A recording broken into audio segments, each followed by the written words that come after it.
Rule 42. All persons more than a mile high must leave the court immediately. 1, 2, 3, 42. Today's rule is rule number 10. Don't murder your kids. So we're talking about misheard lyrics, right? Which was a thing, and you have a really nice voice. I heard you singing. And Audrey was just singing "Smooth Operator," which my sister Lori always thought was slow Baba Rabo. It makes no sense. But Jen, you had another one, right? The Bee Gees song. Yeah, I knew someone that the More Than a Woman, they thought it was Bald-Headed Woman. So it'd be Bald-Headed Woman. Awesome. She's not bald. She's Also, Tommy, why did you just then grab your breast? I did. We did. It's Called it. something about bald-headed woman. yeah, It's a little turned on. You guys don't miss anything. Jeez, my nipple. you guys are relentless.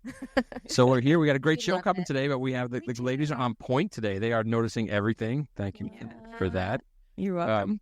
You're welcome, Tommy's nipples. Thank you. Thank you very much. That's do what have you them. said. There you go. So today we have on a very interesting guest. She does a lot of things. She plays the saw, and she is a voiceover actress, and she's a comedian, and she's in an improv group, and she's a writer, and she has a podcast. She just sent me a text saying, "I've had coffee and Adderall, so get ready." Big letters. Oh, yeah. We are ready for Becky. So we're gonna have Becky Poole on today. But how are you guys doing? What's going on in your lives? We went to this new arcade, bowling alley / karaoke. I don't know. They have a bunch of stuff. / arcade. Yeah, / they have the claw machines bar. from Japan. The kids love them. We now have 1,000 freaking stuffed animals. And You know it's bad when the guy actually comes up to you and tells you, "Don't you guys think you have enough plushie?" Well, that also happened to our daughters in Connecticut. They were Yes. the guy had to stop and tell them guys, that's enough. Aubrey and Molly won every single plushie of the thing, and the guys and I felt so bad. There was a guy after them, a dad with his kids, and he couldn't win anything. I was like, oh shoot. What was You just give them one. That was Wait, did silly. Harry Styles just yell something in the background? Come on, Harry. We told you. You have to be quiet. Harry, this is a show. We're trying to perform. So I want to tell you guys, so I was in Orlando recently, and we stayed with Christine's sister, Robin, who is a big fan of Rule 42, and she is a big fan of you guys, of course, and the stories, but also of Harry Styles. So she takes Awesome. Harry Styles' touch on the show. Let's see. Start hashtagging him and get Yes. him here. That'd be Get- hilarious. get We're going to him on the show. hashtag him on our show. So which one? Bald-headed woman. There you go. Bring it back. So which one of you guys has OCD? Because I've noticed a pattern with you, Audrey, and I guess Jen too. Is if you guys like something, you go to a place or Topgolf or something, you go the next day. They go, Yeah. go Oh, again. yeah, we went there for Yeah. 3 days in a row. You went Yeah. to where? To the bowling alley place. 3 days in a row? Yeah. Why not, right? Well, you can't beat it. It has a karaoke room. You can rent the bowling lane, and then you have the whole arcade place. So, Dude, there's a bar. There's a bunch of restaurants there. Dylan just bowed. and just bowed to our freaking podcast. Jen's 6'12" son came downstairs, and That is awesome. he's quite tall, and he bowed to the podcast. So thanks for that. Bowed to us. Maybe Which he was can a lot of work considering how tall he is. Maybe I'm surprised he didn't say "Hail to the Queen" because that's his new name. he can leave that in a review on Apple Podcasts. If you like Hail the to the show, queen. please leave us a review. Hail to the Queens on Apple Podcasts. The reviews help; they go a long way. Oh, look. Mom got angry eyes. I saw that. Angry eyes. Is that what they said in that song? I thought it was. No, it's hungry eyes. Angry Eyes sounds. How funny. many wrong lyrics can we sing in one podcast? Oh, that's we're going to the Morgan Wallen concert. We know one song. Yeah. Last night we let the liquor talk. I don't remember what we said because I was fucking drunk. Those are not the words. All right. Not even close. Those are my words for the song because I don't know them. Little country. But I like music the show. We fucking love his drunk. voice. And we When's feel it? like it's coming up soon. Oh, nice. Dylan. Bring Like maybe next month. yeah. I do. Oh, and the Rolling Stones concert. That's in June. So is that in June? I saw their farewell concert 25 years ago. Oh, well. So Welcome there you back. Welcome back. This- Welcome back. That's welcome back, Cotter. Yes. Hey, Mr. Cotter. So, Sorry. that was a terrible John Travolta impression by Jen right there. That Hey, I'm not John Travolta. Stay in the line. oh. So our guest today does voice impressions and voiceover work, and she's Much better than ours. maybe she has a Travolta. We'll have to ask her if she can do it here on Travolta. But today we're gonna have an artist, a singer, a voiceover artist, a writer, a producer, and a podcast host. We're gonna have Becky Poole on the show today. It should be interesting. Yeah. You're gonna have a lot of fun with her. So I'm excited to talk to her. Let's get to it. Oh, Becky, you're so fine. You're so fine. You blow my mind. Hey, Becky. What? Hey, Becky. 1, 2, 3, 42. Hi. I went into my booth to have better sound, and I look like butt. Like, so I'm like, should I move into like my room that's gonna sound a little echoey? Harry Styles. I heard about it in the other podcast, and now it's legit. I'm like, yeah. Yeah. That is awesome. Hi, Becky. Hi. Welcome. We're so excited to have you. Like, I'm loving this energy already. This is great. Awesome. Oh my gosh, it's nice to meet you. So nice to meet you. Very nice to meet you. I'm excited to hear what you have to tell us about. Oh boy. I don't know. Tom told me nothing. No, So I'm like, no heads up. No, well, Becky and I used to work together, so I know Becky pretty well. So Audrey and Jen, Jen a little more so than Audrey. They don't want to prepare anything, so like just let us come in totally cold, and we'll meet the person and just go from there. So I give notes and questions, but I'm not going to ask any of those. They did see the video of you playing Saw dressed as a shark, so that's all they needed. I'm like, that's all I really need. Awesome. hilarious. Yeah. I dress like Batman. I dress like a shark. I'll dress for like whatever you ask for. I love that. So, we Incredible. dress up in costumes too. I Yeah. love dressing up. Was there like a jellyfish moment? Yes. Yeah. Oh, that's so cool. What did it look like? What did you make it out of? Oh, we did. Yeah. So they were just inflatable costumes that we bought and just kind of wandered around in. Awesome. Yeah. Yeah. My like cheap artist. What'd you make it out of? Saran wrap that you found? So actually, Pretty impressive if we could make those. I know. Well, look. so Audrey's daughter Aubrey and my daughter Molly are good friends now, and they're both cosplayers. And Aubrey is amazing with the shit she makes. Like it's incredible. Like she makes the weapons and the accessories. She just makes it all by hand. So Yeah. there you go. Speaking of artists, so there it is. Incredible. That's so cool. I don't have that.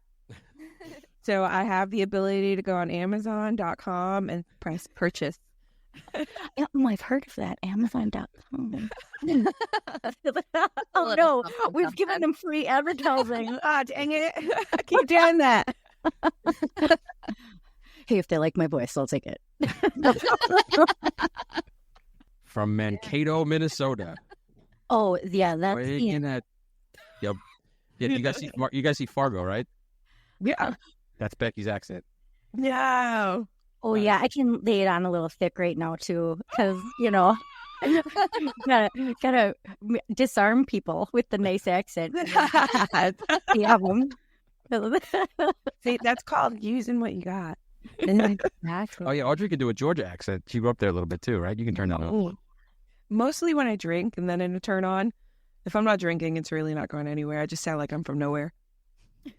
And Jen's fluent in Spanish, so Yeah. true story. So there you go. Also, True story. I am so upset with myself. I have learned Spanish since I was 5 years old, and I just haven't lived anywhere where I've had to speak it. So yeah. I I grew up in a Spanish-speaking household, so I kind of had to learn to be able to communicate with my grandma and my aunt because they didn't speak English. So for If sure, I need- no, So- necessity is real good.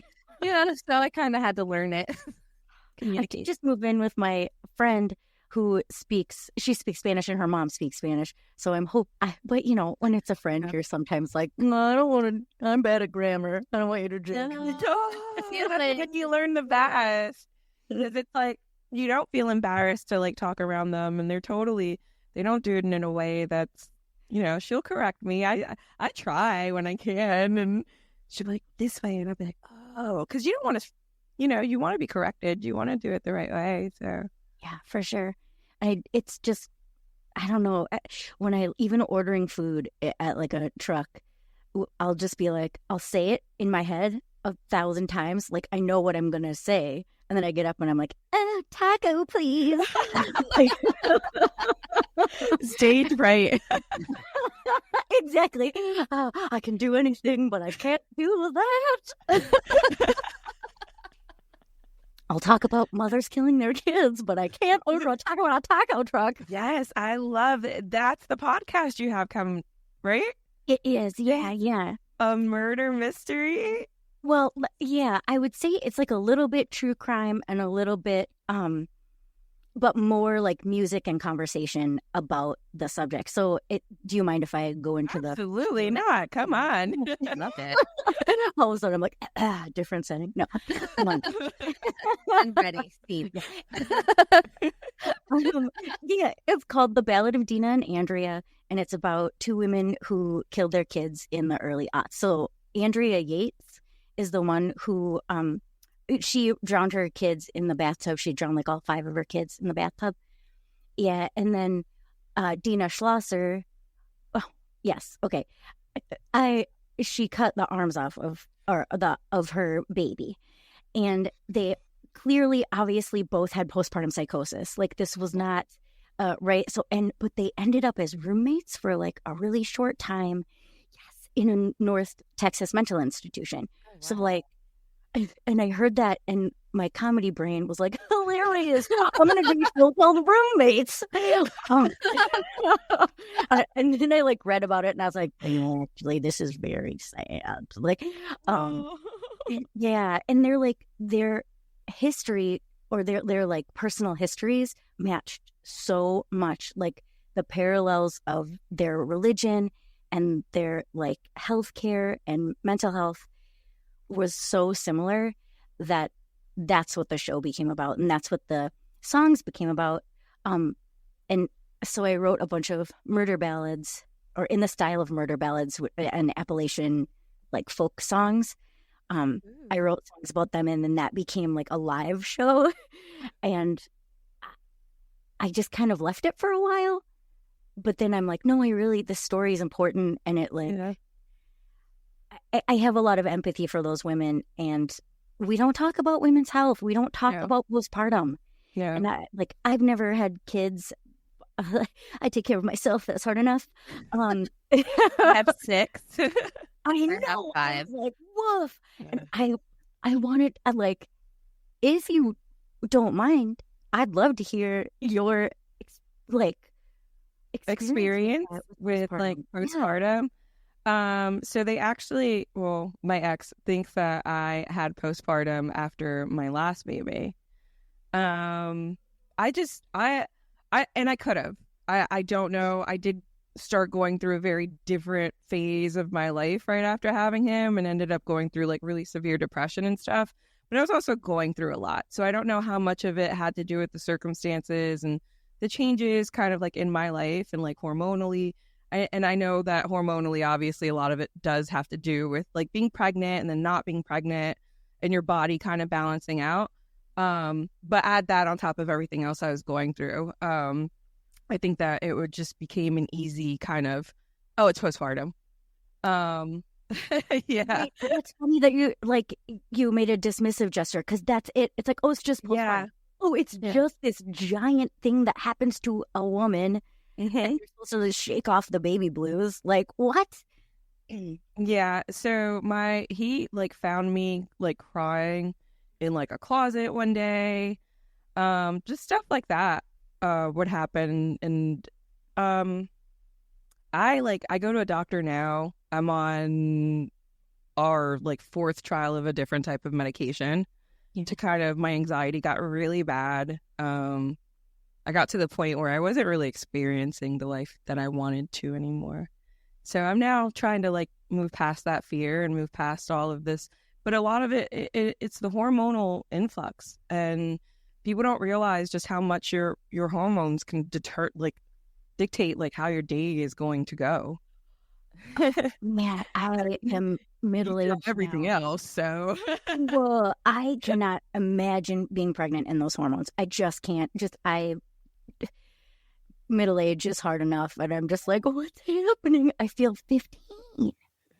Oh, I know. I melt down. What was it yesterday? What with my bagel? 2 days ago. That's funny. So I went to the store, and I got food for my family. We went to Panera. Everyone wanted some stuff. So I got myself what I wanted. I asked everyone, do you want anything else? They said no. So I was like, okay. So I ordered myself this like cinnamon crunch bagel, and I didn't eat it that day, but I was like, I'm going to eat it for breakfast the next morning. So I come downstairs and I'm all like, yes. I put my tea on. I'm like, I'm going to eat my bagel. My bagel's gone. So I was just like, where's my bagel?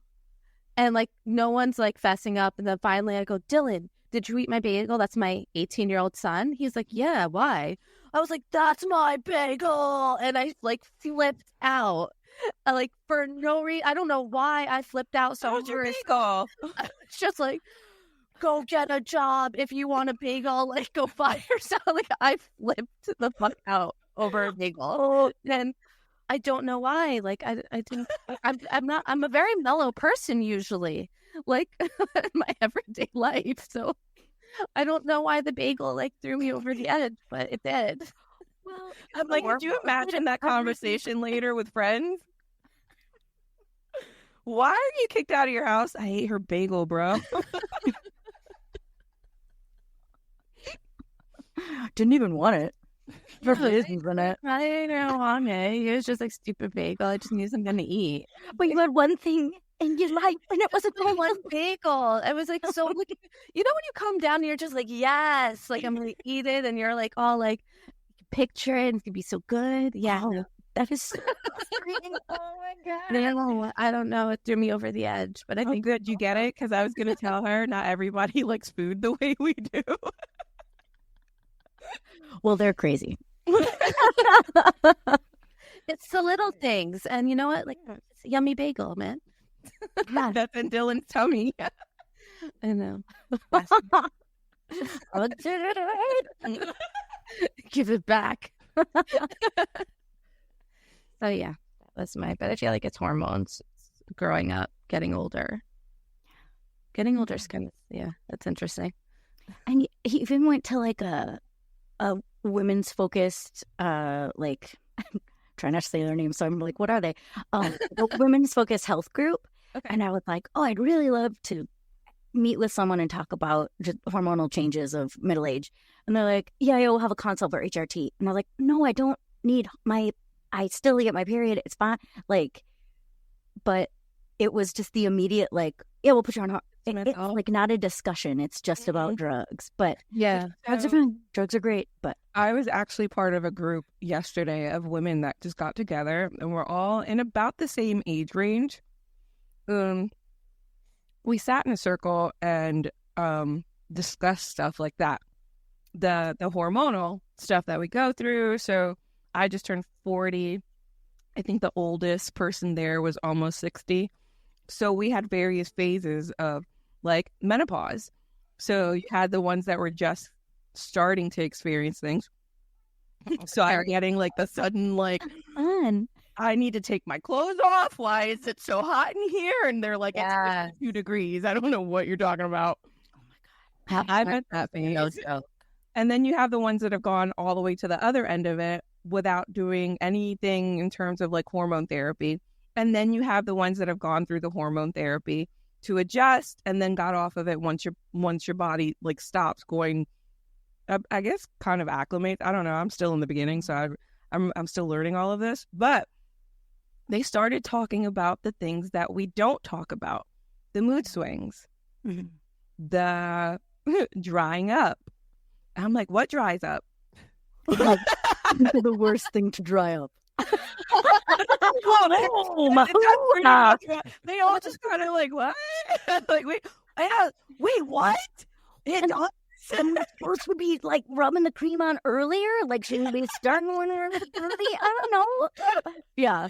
Yeah, they started talking about all of this stuff and how, like, no one tells you that all of a sudden you're going to hate the person that's standing next to you. And it might be your partner, and you'll tell them to get the fuck away from you, and they might have just looked at you or not even done anything. They could have, like, you know, their hair brushed your side, and you're like, get the fuck away from me. Or they ate your bagel, just saying. Exactly. They ate your dang bagel. But then all of a sudden, you know, like, your body gets through, and then the hormones for that month start, like, okay, going somewhere else, and you're good for like 2 weeks, and then it starts all over again. Oh, you know, that I was so aware of my cycle for like when I turned about 38, 40, because I was like, whoa, wow, don't let Tom hear this. But I was like, I was so horny. I was just like, oh, Yes! I would jump on whatever comes near me. And like that, it was so intense. Yes! Yeah, yeah. And no one tells you about that. Yeah, Mhm. hey, it's No. amazing. But you're like, does this get better or worse? I need to know where this is going, because I need to know if if this it is gets it. worse, you need to lock me up. Well, no one told me when I was younger it was going to get better. I might have waited. Well, that's it. Because all of a sudden I'm like, oh, I'm making smarter choices in my 40s. And like, but then like society is like, well, you're a witch now and you're old and you're positive. You're like, wait, but I don't know. I'm like on the apps, like 30-year-old guys into it. I don't know. I don't need to talk about that. I feel like we're still in high school. Like, I don't feel like I've gone through this much of my life already. No, in my head, I still feel like I'm in my 20s. I feel like I'm in the, it's my body But I think doesn't. that's the problem, Great. and that's part of the problem. We still think that we're so much younger than we are, and we don't realize, okay, that means that we need to, if it's happening this fast, do what you can now. Do what you can now, because by the time you feel like you're in your 40s, you're probably going to be like 90 and you can't do nothing. Right. Like, and then I'm hoping at 90 my brain will be like, I don't care. Like the hormones in the brain will make sense together and just be like, yeah, everything's fine. I live on a hill and no one is around me. No, I don't know. Well, so far, the lady that was the oldest in that club was, she was having an amazing sex life. I am very, I had a conversation with her afterwards because she looks amazing, and her the guys she's hooking up with are like 37 years old. Yes. What? Yes. Oh my And God. she's like, girl, yes. I'm like, They're not. God. They're in between frisky and broken. Oh no. I love it. Tommy's like, what the did I get myself into? About music and comedy. What? No, this is good. This is excellent. And from a guy's perspective, I don't experience it myself, but I have definitely lived through it with Christine, who's gone through every phase you guys mentioned. And I think now I'm kind of in that I hate you phase of most of the days. But I did experience the 40s that Becky mentioned. That was a great time. And then and now Christine's into more of, again, someone's hair brushes on you, you're like, someone might flip. That happens. And she said to me, she's like, listen, this is not personal. This is not you. But sometimes I just want to rip everybody's fucking heads off for no reason. I'm like, okay, I understand. I'll be in the other room. I'll be downstairs. I understand. Keep away. Back away slowly. Do not make eye contact.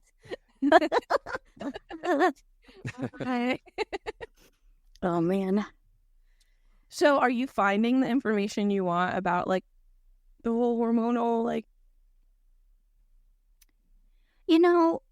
No, but where I am finding it is just by talking to other people, other women and other people experiencing hormonal changes. And How crazy is it that you don't feel like you can go somewhere and really find out all the information that you want, just like a key location? Yeah, right. And there may be one, and it's just like not known. And that's, I mean, hopefully by talking about it more, there'll be. Well, and for anyone that's listening, if you know of a website or something that we can go to find more information, definitely send it our way. Yeah. Yeah. We're interested to find out. Yes. You gotta use the people. Yeah. When you were talking about medication, and I just wanted to wrap back around real quick to the Dina and Andrea story, because they were part of like super fundamentalist religions, and that was like part of their similar story. And they were taken off of their antipsychotics. They were taken off of their medication because their churches were like, well, that they, first of all, mental illness is a sin, but then also medication is a sin. So and they can spank their wives with spoons. They can spank their wives. I can't. I'm sorry. I'm not specifically spoons. Always, I'm sure. I was just like wooden spoon. I mean, I think we've all kind of hit with the wooden spoon. I mean, I know when I was little. Switches. Well, yeah, but you were nice. I'm like, yeah, but you were a kid. We had kids. Oh, it's so awful. It's not your wife. Rewind. I know. Oh my God, I love baby. I'm sorry, I'm talking about. We do not hit kids with wooden spoons. Thank you. Or wives. Thank you very much. Or husbands. We'll just throw that one out there. We do not promote hitting. No, hitting is bad. Unless With anything. Right. Unless it's a paddle on my bum. Unless we see it, okay. I mean, I have a bag. I could go through the bag and see what else is in there. So if we need a list. I know. I'm like, please, let's come out and check it out. I wish my room was closer. I really would go get the bag. Oh man, there's so many things. There's like handcuffs. Let me see what else is. Oh, there's a collar. Oh my gosh, I like the whoopee thing. Look at Tommy. Listen, no hate, man. All good. Do whatever. I feel like that also that where you're like, I can experiment with this stuff and talk about it in a way that like I tried to when I was younger, and it always felt a little bit like I'm doing this, but like now that I'm older, I'm like, we're doing this. Yeah, you're a lot more timid when you're younger. You're like, oh no, or oh my God, you become a grown up, and you're like, wait, no, that's not going to get me where I need to be. You need to okay, right, yeah, right there. This I got no problem leading you, no problem. Yeah. We likes the happy endings. We like.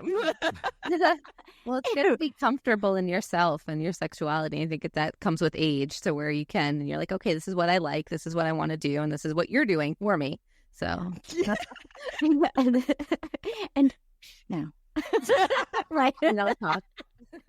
I feel like there's a movement for younger kids that, and like I said, I don't have kids, so you probably know better than I do, but like where they're able to talk about it more easy, or like consent with each other, not maybe necessarily with their parents, but like talk about sex amongst themselves in a different way.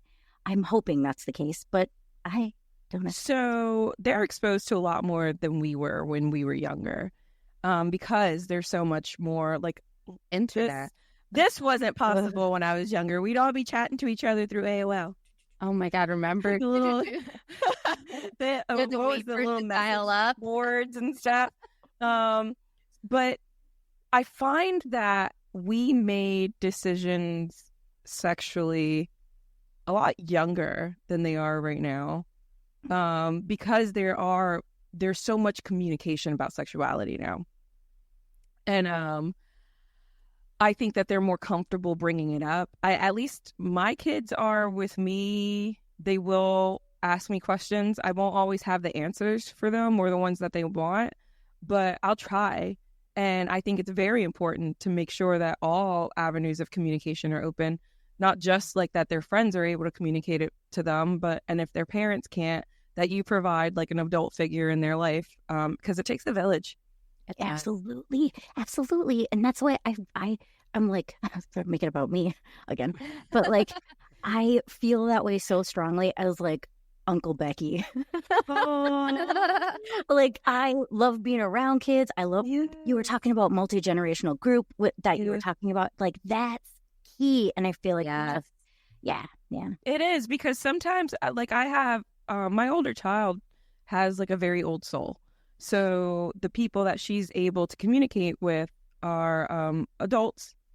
It's easier for her. Children just don't kind of get her. And that's okay. But that's why you have this multi-generational influence around your kids, so that there is someone. The person that was like my mom that died, she was like that for Mia. Before she passed away, her and Mia had gotten like really close and started doing a lot of things together. And she just saw a different side of having that woman figure that wasn't her mom, that loved her. And I'm so grateful for that. And if I wasn't around my family as much as I am or was, then that wouldn't have been the case. So it's so important to be active and present in children's lives, whether you're their mom or not. It matters. And their dads. Man, who's that? Hey now. When you can still say that a dad babysits, we need to work on that. Yeah. No, that's a little bit. That's ridiculous. That's a little bit. I think that's changed though. Or at least I hope it has. It has here, and with most of my friends too. They're not. No one's like, "Oh, I'm on babysitting duty." It's like, "Oh, hanging out Hanging with the kids. Yeah. That's how my Gus is like that. He loves hanging out with the kids. Sure, he's hanging out with other people's kids. Like they just kind of come and hang out, and he's all about it. He's like, "What you got? Come on, let's go hang out. Come on, guys. You want to build something?" Wait, so I'm also ADHD. I'm so sorry. I have right now.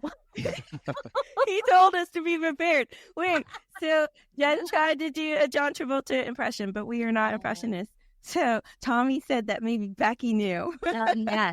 She has fun shows. No, she has characters and voices. I don't know if you ever saw I know. Oh, you set me up. I did. Earlier. Totally.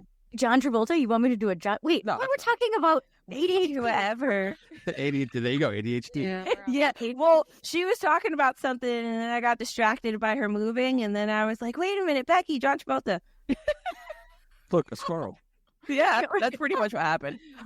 Oh my gosh. Mine Becky's looking for the squirrel. I know. I'm like, what? Where? Oh my gosh, I love them. Oh, I like to feed them nuts. I just moved from a house where I had a little like outside planter, and the squirrel would come up and just like do that thing with their two little paws. And it was like nuts. No, you bring them along. Yeah. It would wait for them.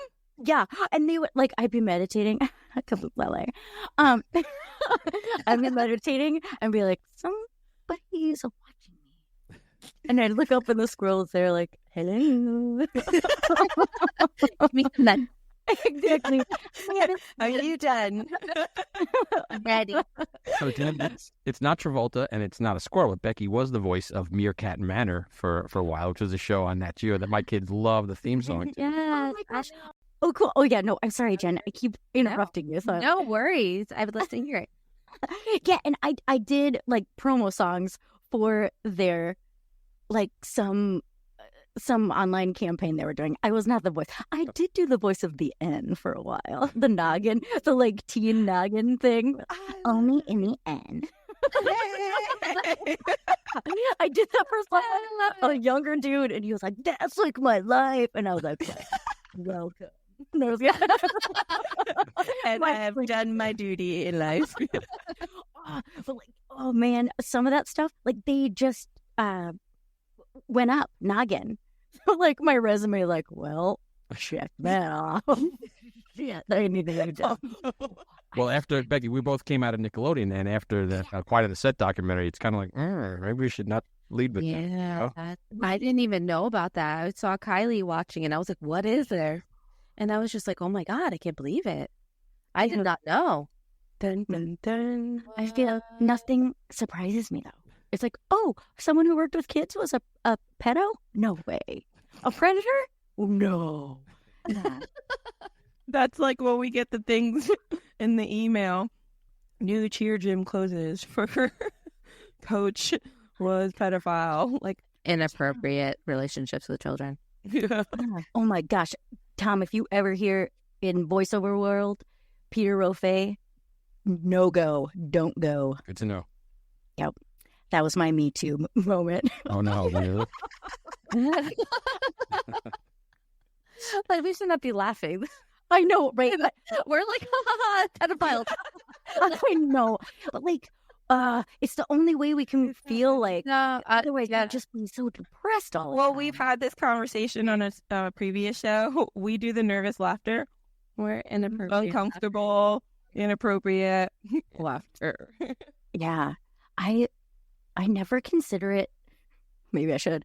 Inappropriate. Like, I don't think I awkward laugh, or like, oh, I'm embarrassed. It's more like, maybe I do. You know what? Cut that whole thing out of my head. That's bullshit. You just don't realize it. You're like, I'm like, wait, no. I've just had a therapy session. Thank you. Welcome. You're welcome. So as you guys can hear, Becky's very funny, and she was in a comedy duo with this woman named Noelle. Then she's also in an all-female sketch group called Meet. So you want to talk about that a little bit, Beck? Sure. Yeah. My time in New York, I was there for like 10 years, and pretty much the entire time I was doing some form of comedy. And Meet was, oh my gosh, we got to travel the country and like go to festivals all over. It really is like one of the coolest parts of my life looking back on it. And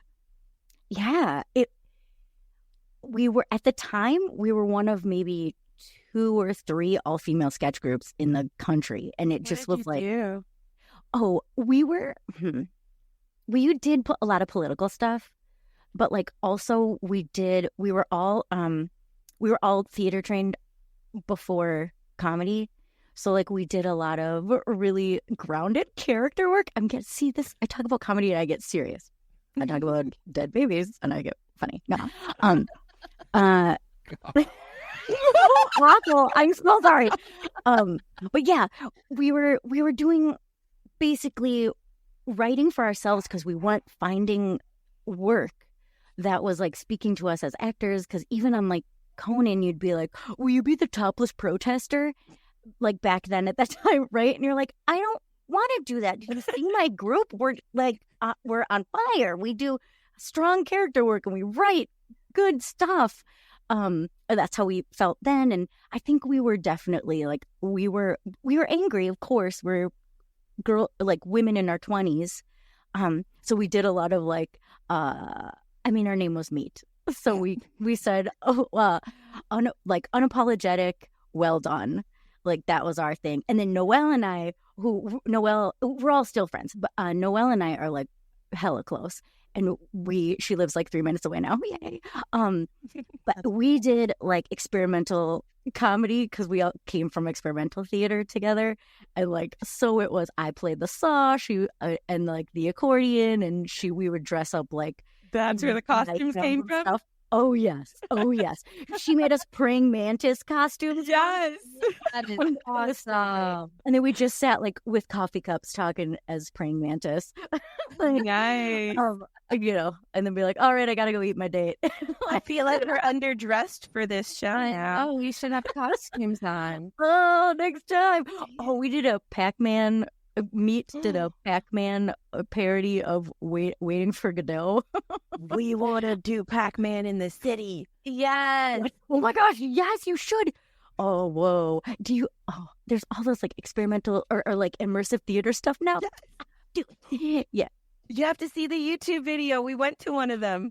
Which one did you go to? Inter something. Inter. Tommy, where did we go? It was called Inter. It was an interactive experience. It was kind of like this interverse, they called it. It was super trippy. And these guys were super stoned. And they were just experiencing all the calls. And we filmed it. It was pretty, but it was actually pretty neat. It was really cool. It was, so each room like kind of represented the elements. And in this first room, you go in and you're like interactively, it's all like digital. But as your body moves, you have like these waves and you can create this tapestry yourself with your movements and your motion, and it's just awesome. Yeah. We got a little lost in it for a little bit, but Yeah, we did. That's the point, right? Yeah. Have you been to like Meow Wolf? Any of their places? Oh, Is that a lesbian bar? No, Meow Mix was a lesbian bar, and I remember trying so hard. I was like, "Yeah, I'm at Meow Mix," and then I'd be like, "I don't see it in here. I gotta go." I was like, I wanted to so bad feel cool in there, and I didn't. But oh shoot, what was I saying? Oh, Meow. Meow Wolf. oh, Meow Wolf. I like Meow Mix. I was gonna start doing the commercial, so don't mind me. Oh no, it's all in there. Meow, meow. We're like harmonizing. We're just different keys, whatever. Meow Wolf. Yeah. Wolf. Yes, they have like Santa Fe was the first one. They got one in Vegas, Denver, and it's like full on interactive art installations, and there's digital, but there's also it's tactile also, and I like that. Yeah. In Vegas, you like walk into you're like in a store, and then you walk behind the like freezers and stuff, and there's just this world of psychedelia. That's so cool. Yeah, it's worth it. It's worth it. We have to go Road trip. Well, I love that I shouted. Never mind.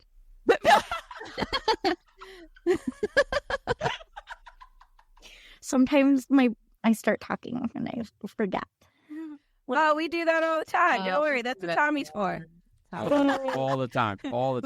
Wait, he's not just there to be pretty. Yeah, definitely not. Oh my God, nope. I was like, I have one story about. Oh no, come on. Like, put it up in the not share. I edit those, so you can tell it all. Oh, you do? Okay. God dang it. Wait, okay. Well, I went to a strip club after the remember when we did that? We went with Steve Burns. I did. We went to Flashdance, and I can't remember if that was the time where I was like, I got a lap dance, and I was like, have you been dancing on? Like, I can't. Or like, it's like fun for 10 minutes. I remember you were like, okay. No, Becky, you were like, I remember she's like, oh my God, she smells like cake. She smells like cake. I still remember that line. That's awesome. Oh, they would have these huge parties at MTV Networks. And then everyone would just it's all kids in their 20s working at the, and just get lit 3 floors of bars. And they had cabs they gave you cabs home, which was actually very nice for them. Yeah. Great idea. Yeah. And then that was one of those nights. And there's like a strip club right across from the work. No, I'm sure we were not the first people to work at Nickelodeon and go to Flash Dancers, but also really have a list. right. The one guy was there all the time looking for talent. No, they were too old. I do have a nice story. It was September 11th, and I remember I had gone into work because, again, 20s, I was like sweaty if I would ever be late. And then the September 11th happened. I went there, and Tom and I volunteered that either that day or that week. It's so obviously mushy, but like, yeah, I remember that was a really good moment. I appreciated that very much. Yeah, that was cool. It's funny because you mentioned that we went down to Javits Center to try to help, but they didn't need us. There's so many people, but there were a lot. No, you need TV production people? No, okay. But Audrey, similarly, Audrey, who was, I believe, you were like 18th time, she enlisted after September 11th, and she enlisted. That was my senior year of high school. Oh my gosh, I can't even imagine being. Oh, wow, yeah. I was just so on a different political spectrum of it. Yeah. But also, like, where did you live? Were you in New York? Or I was in Jersey. So my school, you could see the towers falling. Yep. Yeah. From my school, but I went into the medical field. I did. I did. Oh my gosh, that's amazing. So we were getting them. So we had a lot of people die overseas, not just during 9/11. Yeah. Um, Sure. Oh my God. they were going straight. So I was at Lone Star Regional Medical Center. So that's the largest American hospital overseas. At least it was at the time.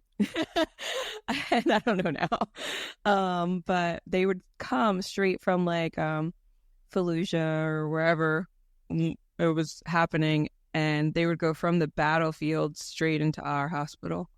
And we would get them however they were able to bandage them before medevacing them. Oh my God. And then we'd take care of them from there. But yeah, so they're, yeah. I was A lot. a lot. I think we have Becky's next album now. You can write about this, right? No, I haven't. I'm like there was a woman just recently out in LA who threw her kids out onto the 405. I heard of that. Yeah, wasn't the little girl like holding the baby or something? yeah, somebody told me. Yeah. Yeah, and oh my gosh, can you imagine being that 9-year-old Oh my sister? Just like, no, oh my gosh. But you look at it, and it was like, it was a 6-month-old baby or 9-month-old. It was a baby. young baby. And that, like, I am not an expert. I am not a doctor. But Andrea's earliest was 6 months. Dina's was 6 to 9 months. It's like, In the same window.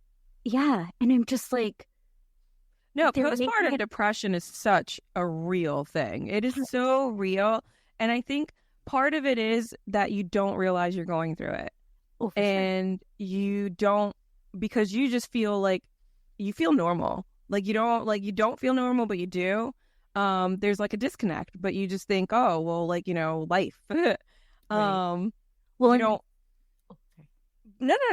Go continue. yeah, like then psychosis is a step further where you're actually like seeing things and like hallucinating and that's the same thing.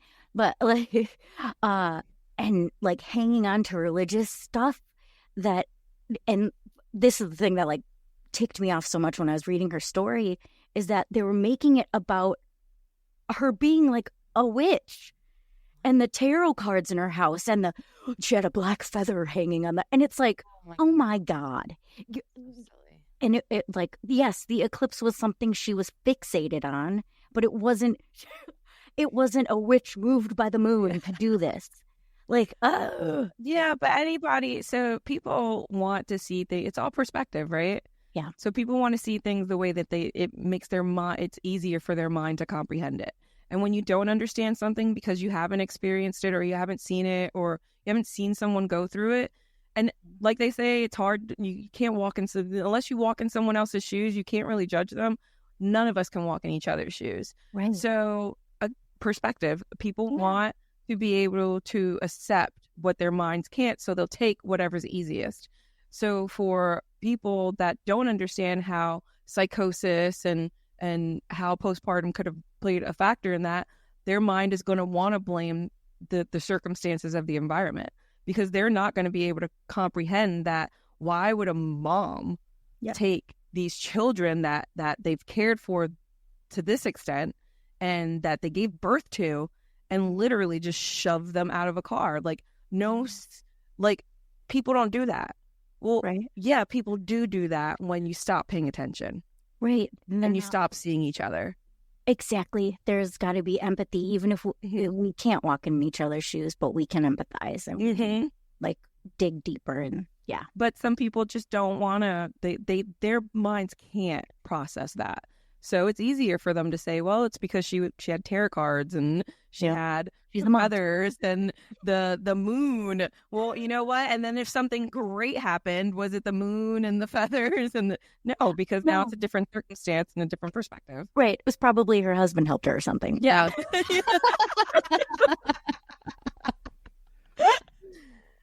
Yeah, that was it. I want to know more about your comedy stuff. Sure. Yeah. I don't do it as much anymore in terms of like performance. I've been thinking about getting back into it, but it was such a hustle and like a real, I didn't see really the end goal besides being a TV writer or like trying to be on Saturday Night Live, and there are literally 4 jobs that way. You know what I mean? So it kind of like I play funny parts in plays for sure, and like whenever I am performing, it's usually comedy, even if it's these murder ballads. It comes out in the in between times where I'm trying to be like, I know that was a lot, but like I'm here with you. That's awesome though.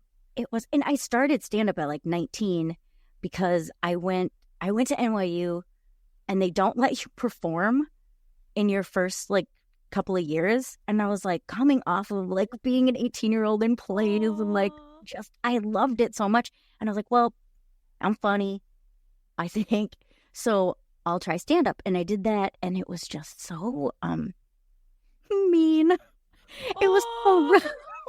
Like I came from Minnesota, like the same bedroom for 18 years, moved to New York City, and was like, gays, energy, I love it. Oh, everybody hates me. Oh, no. And it took me like till now to realize that that's not personal. Oh. But yeah, so I did stand up, and then I found like sketch people, and that was like my family. It was like people who wanted to write their characters. The characters could be like any part of the world. You could be anybody you wanted. And write your own stuff that were like short little plays, basically, that were fun. And then this was before the internet, before YouTube. So like everybody, even it would have been 2003. Like, oh my God, what Facebook? MySpace, friends. Yes, MySpace. We traveled from like New York, Chicago, LA, San Francisco had a fest, Vancouver had a fest. And we all like met, and I'm like, I met my 2 previous I'm like, wow, this is all very new for me. So I'm like, yeah, I had the ex. We basically were, it's all incest. We're all like marrying each other, and like, it's just great. People are having babies who met at sketch fests, and like it was a wonderful time. And good vibes. Good vibes, exactly. And we like really shared so much of our like creative energy, and we all like lifted each other up. And at the same time, there's like yeah, and like it was just lovely. That sounds really lovely. And what drew you into like playing the saw? Like, do you play other instruments too? Or I used to play like the accordion and the guitar a little bit more, but really, once I found the saw, I was like, oh, I don't need to learn frets. This is great. Wait, but how did you find the saw? It was in New York. There was a performance artist. Actually, this is crazy because it was partly Blue's Clues and partly like experimental theater. So there's a performance. Steve is back in our conversation. I know. it always circles back to Steve somehow. Steve and the blue dog.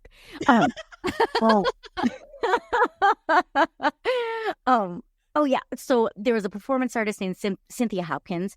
She's amazing, and someone in her band played it, and she played it. So I had a lesson with her, and at the same time, Bob Shard at Blue's Clues, he plays it, and he still plays it. He was like, "Well, my son has one. If you want to borrow it, and if you like it, we'll call on the phone and order your saw." So what I did for 80% of my work at Nickelodeon was practicing the saw to like Radiohead, and can confirm. Because we were up on this floor where no one else was, and I was in this giant office by myself playing the saw. That is awesome. I love that. I'm musically challenged in terms of anything with strings. I can play a clarinet, a flute. My daughter, though, she got into like the violin, and I was like, "Oh, this is cute." I was like, "Oh, look at her!" She was like doing it fast. She's really good at it. And then she freaking went and changed it to the cello. Yeah. Do you know how big that thing is? Big. My cousin plays it. My little cousin Lily. You remember Lily? She's like tiny. Yes. She plays so the. Mia is small, and I'm like, "Are you kidding me?" Like, why would you not want to carry around the tiny little thing that would be easy for you? Like, that thing's bigger than you. I played the stand-up bass when I was in 6th grade. I am 4'11" now. I love it. See, but my logical brain goes, why not take something that you can carry? Why not make it easy on yourself? Yes. Oh, because No. No. Let's play the fucking cello. I also feel like the violin when I was young hurt my ears. Like it was Really? too high. Yeah, that sound. Like I played the violin for a little while. I didn't really like it. It yeah, wasn't my thing. I tried because of the song. Like, I should fiddle too, and then no, I just couldn't do it. When my teacher said something bad, and I was like, "Well, screw you, I'm done." That'll show him. That'll show 'em. Tommy, we're going to have to show Mia the saw now. Yeah, there you go. Becky, teacher. I absolutely can. She'll be like, what? It's very cool. It's just a beautiful sound. People are always like, it sounds like the theremin, and I'm like, excuse me. No. No. You need a better ear. Which came first? I'll tell you, the one that's not using electricity. And you're welcome. Going back to the old school. Wait, didn't we just have this conversation about how like old stuff is always better? We had a Like the- previous show, yeah. Yeah. The stuff that was made back in like when I was a kid is so much more durable than the shit that we get now. Well, we were And actually it's so much more money. we were actually talking about weed and how weed Yeah. has changed in the last 30 years. So that's what We did a lot better when we were younger. I mean, not that it's bad now, but it's Too definitely good now. They're like giving one gummy bear, and you're like, "Hi, I'm gone for a week." I'm not good at it. I am very bad at weed. We do weed well. That's what I've heard. It was good. a little bit. Yeah. We Yeah. We have good stories. Like I gave someone a cookie one day, and I told them it was 100 milligram cookie. So I said, eat a piece. Okay. They left. I went to go eat a piece because I would also only eat a piece of that. And there was nothing but a tiny little crumb in the bag.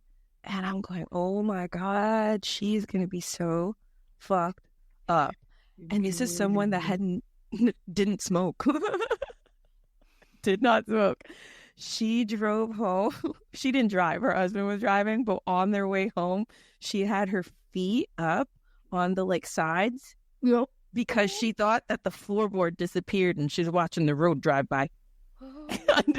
And then when they got home, he said she couldn't move. She was like standing against the refrigerator door with her head against it, and she's like, I'm floating. I've heard that there are more, like, because of how good the weed is, there are more, like, emergency room visits. Well, I think it's that people don't know how to handle or like dose themselves properly. Everything in moderation. Yeah. Too much of anything could kill you. Too much water could kill you. Yeah. Oh, and it's not even death. It's just because somebody said that. Oh, You get gee, sick. we repeated it, and you get sick. Exactly. Yeah. No, we had another friend who tried to smoke with us, and he seemed okay. He kept smoking with us, and then all of a sudden he's like, "I'll be right back," and we were like, really a couple of hours that went by, right? And we were like, he didn't come back, and he ended up walking himself to the emergency room because he thought he was going to have a heart attack. No, I mean, it's not funny, but but like you can't keep up, man. Don't worry. These ladies feel better than you. It's fine. My dad. So they legalized weed in Minnesota, and my dad, who was like 86, and he was maybe 82 at this time, or whenever it legalized. I don't know. He went to a store and he's like, my back hurts. Can I get something for my back? And they gave him 80 milligram gummies. Didn't explain to my 80 whatever year old man. Oh my God. Not take the whole thing. So he went home eats a gummy. And there was like, oh my God. And he was like, Becky, I think that I threw them down the disposal. I can't find them. Oh, No, no. never touch that stuff again. And he's like, I had to have a scotch. And my mom was like, yeah, your dad was weird that night. And like she had like friends over, and he kept like walking in and out of the room and be like, he's just acting weird. But he didn't tell my mom that he took them. He was just like, oh, fucking weirdo. Yeah. That's awesome. And I was like, even a quarter of that would be too much for my dad. Yeah, that's a lot. See, that's why I always tell people they have to know what you're getting. You know, you have to know what you're getting yourself into, regardless of what it is, whether it's taking something that you're unfamiliar with or going somewhere. Always knowledge, man. Knowledge is power. It is. Oh my gosh. And the fentanyl and the kids. I can't. That's, Yeah, it's so scary. It's Well, they're that's testing why kits. do they have them in the schools there? I don't know if they have them in the schools, but I know that you can buy fentanyl kits, like to test. Yeah.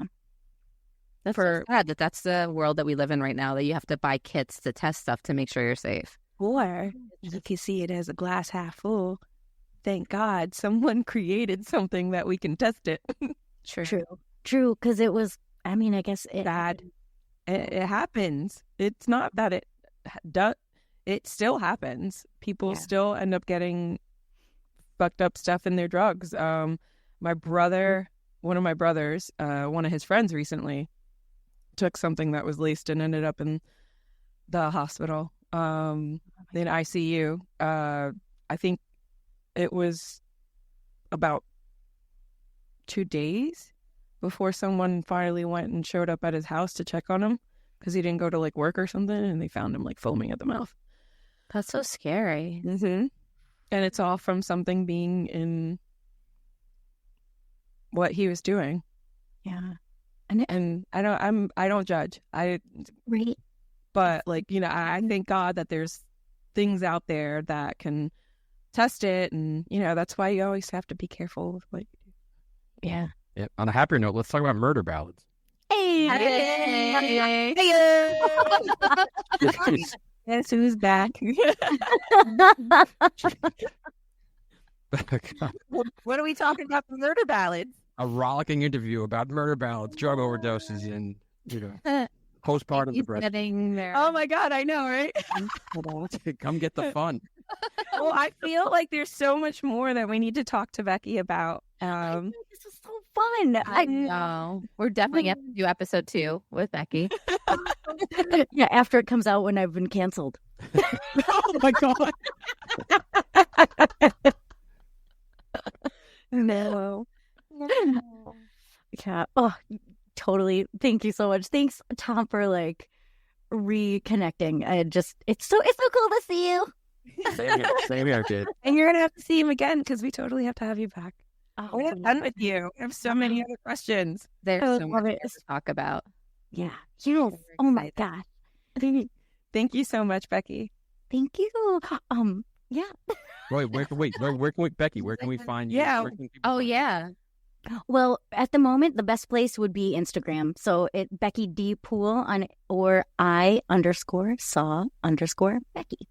And the I Saw Becky is the Saw one. And then my regular Becky Poole on Instagram, or Becky D Poole on Instagram. You know what? And that's Poole with an E, right? Poole with an E. Yeah. But Okay. That we need to know. Yeah, to make sure we're sending them to the right Becky Poole, because there might be another one. No, Oh my God. One Becky Poole was one of the teachers that had relations with a student. Not that one. I'm gonna tag out on that one. No. They're like bull terrier breeder. Mix me up with that one. Yeah, but yes, Becky D Poole on Instagram, and I Saw Becky on Instagram as well. And the podcast will be out at the end of June. Hopefully, now I've said it in public. So Yay! Now it's committed. You heard it here first on World 42. Waiting to listen to it. yeah, and it's called The Ballad of Dina and Andrea. yeah, I can't wait to learn more, and I can't wait to hear it. Oh, I really am so excited to meet you guys and talk. We're so excited to have and talk in to the you. future. Yes. Yes, definitely. Bye, Becky. Bye. 1, 2, 3, 42. I love talking to Becky. She had great energy. I love was Becky. so She's fun. so funny. She's funny and she's tiny. She's about 4'11", and she's just always had this great energy, and she's funny, and it's great to have her. I'm glad you guys got to connect with her and people got to hear her story. I'm so happy. I'm actually really excited to hear her podcast too. Yeah. I like that kind of like background, like storyline of it being like a true, and Yeah. then just kind of seeing where she'll go with it. Well, she's gonna say that it's musical, so it's her Yeah. 10 Yeah. songs, and then there's talking about it, but it's essentially Yes. it's like almost a musical performance. That's cool though. It's such a weird. It's such an subject. I want to Take see on how a- it's going to come across Yeah. on a podcast. I'm sure it's gonna be good because It's she's going to be super awesome. talented. Yeah. Yeah. You can tell. She would do like switch ups in her voice every now and then, and I'm like, damn it, I can't do that. Yeah, we didn't really get to her voice acting. It'll just touch a little bit. She She's would very you didn't talented. hear a few times. She Yeah. changed up the way that she was talking. I was like, It's almost like you can hear that she's a cartoon. Yes, She's animated character voice. She's very good at it. So, You could hear the like little cartoony voice. Yeah. for sure. Things. I loved But it. Yeah, it was a great spot. I'm glad she was on. Becky was awesome. I wish her story about you was better. It was fine. I thought we were going to find Yeah, out you about made some it like seem titties like- in your face or something. Like we got nothing. Well, you're gonna We've fly all now. been to strip clubs. Yeah. Woo! Yeah, you made it seem like it was something like so bad. I was. I think Oh. I honestly, and thank you, Becky. I think she pulled back. So Boo! I think she had something else in the chamber. And then she's like, "Nah, let me just make it more tame." So thank you for that, Becky. That's just rude, Tommy. Yeah, well, maybe next Now part we're two. gonna go. Maybe next now, time. now we're gonna have to go digging. Part 2. We'll get her on. Rule 42. Like, Rule share, 42. subscribe, tell your friends, leave us Apple reviews, and yeah, I hope you enjoyed what you heard. Yeah. Yeah. Don't forget to listen to us every Thursday. 1, 2, 3, 42. Rule 42 is hosted by Audrey Cruz and Jen Burke. It is produced and edited by Tom Smith. The opening song is Rule 42 by Eddie Carr. Rule 42's artwork was created by Aubrey Cruz. And I'm your announcer, Molly Smith. Thank you for listening to Rule 42. We hope you enjoyed the show. New episodes premiere every Thursday on all podcast platforms. Please subscribe, share the show, and leave us a 5-star review on Apple.